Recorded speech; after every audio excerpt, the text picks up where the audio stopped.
معزز ناظرین کرام، آج آپ کی توجہ اس طرف کرانا چاہتا ہوں۔ گزشتہ کئی دنوں سے بارشوں کا سلسلہ جاری اور ساری ہے، تو اس کے اندر کیا ہوتا ہے کہ ہمارے علاقوں میں اکثر و بیشتر اس طرح ہوتا ہے، قبرستان جو ہوتے ہیں وہ ڈھلوان اور نشیبی اور نچلی جگہ میں ہوتے ہیں، جس کی وجہ سے ہمارے قبرستانوں میں اکثر پانی جو ہے داخل ہو جاتا ہے، جس کی وجہ سے قبریں بیٹھ جاتی ہیں، گر جاتی ہیں، بڑا نقصان ہوتا ہے۔ تو اس لیے عزیز بھائیوں، محترم ناظرین و سامعین، ہمیں چاہیے کہ ہم اپنے پیاروں کی قبروں پر ضرور جائیں اور ان کے لیے موحدین کے لیے بخشش کی دعا ضرور کریں، اور ان کے لیے جا کے بخشش کی دعا بھی کریں، اور ان کی قبروں کی اور ان مقامات کی زیارت کر کے آخرت کی بھی یاد بھی آئے گی، اور قبروں کی بھی خبر گیری ہمیں ہو جائے گی۔ جب کوئی قبر گر جائے اس کے ساتھ کیا کیا جائے؟ اس کے لیے ایک حدیث ہے صحیح البخاری اور سنن نسائی کے اندر کہ حضرت جابر رضی اللہ تعالیٰ عنہ فرماتے ہیں کہ جنگ احد کے اندر میرے والد ماجد جو ہے وہ شہید ہو گئے تھے، اور اللہ کے نبی علیہ السلام نے ان کے ساتھ ایک آدمی کو عمر بن جمح بن زید رضی اللہ تعالیٰ عنہ کو ان کے ساتھ تدفین کی تھی۔ دونوں کو، دو بندوں کو آپ صلی اللہ علیہ وسلم ایک ایک قبر کے اندر رکھتے تھے۔ تو فرماتے ہیں کہ لم يحتمل جابر فی نفسه ان یکون مع ابی غیرہ فی القبر، کہ میرے باپ کے ساتھ کسی اور کا جسم بھی ہو میں ایک قبر میں، تو میرا جو دل تھا وہ مطمئن نہیں تھا اس بات پر۔ میں چاہتا تھا کہ میرے ابو جی کی، والد محترم کی علیحدہ قبر ہونی چاہیے۔ تو پھر انہوں نے اخراجہ من قبرہ بعلم النبی و اذنہ، پیارے پیغمبر علیہ السلام کی اجازت اور آپ کے مشورے سے ہی انہوں نے اپنے والد محترم کو اس قبر سے نکالا، علیحدہ کسی اور جگہ پر جا کے انہوں نے اپنے والد محترم کی تدفین کی، دفن کیا۔ تو یہ جو نکالنے کا جو وقت تھا، حدیث کے اندر یہ بھی الفاظ ہیں کہ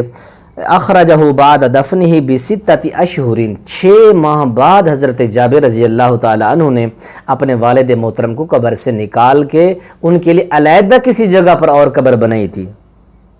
یہ 6 ماہ کے اندر اندر یہ کام ہوا تھا۔ ایک ایسی قبر ہے جس کو کم از کم 20 سال 30 سال گزر چکے ہیں،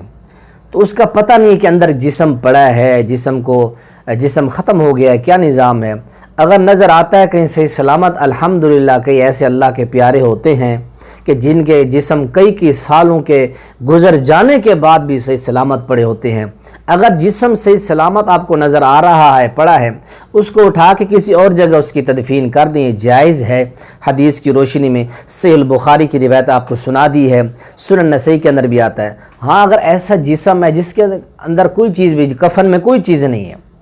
ایسی قبر کو چھوڑ دیا جائے، اللہ کے سپرد اس کا معاملہ کر دیا جائے، اوپر سے درستگی کر دی جائے، پھر اس قبر کو چھوڑ دیا جائے۔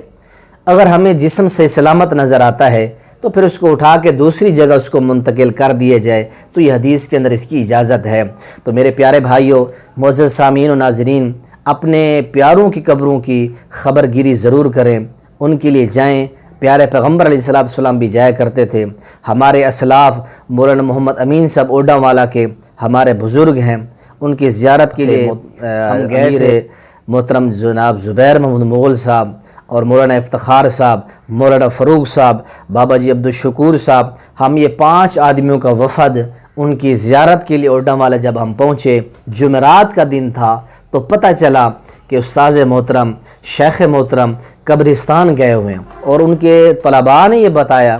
کہ شیخ محترم کی یہ ایک عادت مبارکہ ہے کہ وہ سوموار اور جمعرات بعد نماز مغرب اپنے والدین کی قبر پر ضرور حاضری دیتے ہیں، ان کے لیے بخشش کی دعا کرتے ہیں۔ تو ہمیں بھی چاہیے ہم بھی اپنے والدین کی قبروں پر جائیں۔ اس کا فائدہ یہ ہے کہ قبروں کی بھی خبر گیری ہو جائے گی، قبر کے بارے میں علم ہو جائے گا، ان کی درستگی، ان کی دیکھا دائی بھی ہو جائے گی، اور اس کے ساتھ ساتھ جو ہے ان کے لیے بخشش اور مغفرت کی دعا بھی ہو جائے گی۔ اللہ تعالیٰ سے دعا ہے اللہ تعالیٰ ہمیں اپنے موحد والدین کی، بزرگوں کی، اقرباء اور رشتہ داروں کی قبروں پر جانے کے اللہ تعالیٰ توفیق نصیب فرمائے۔ السلام علیکم ورحمۃ اللہ۔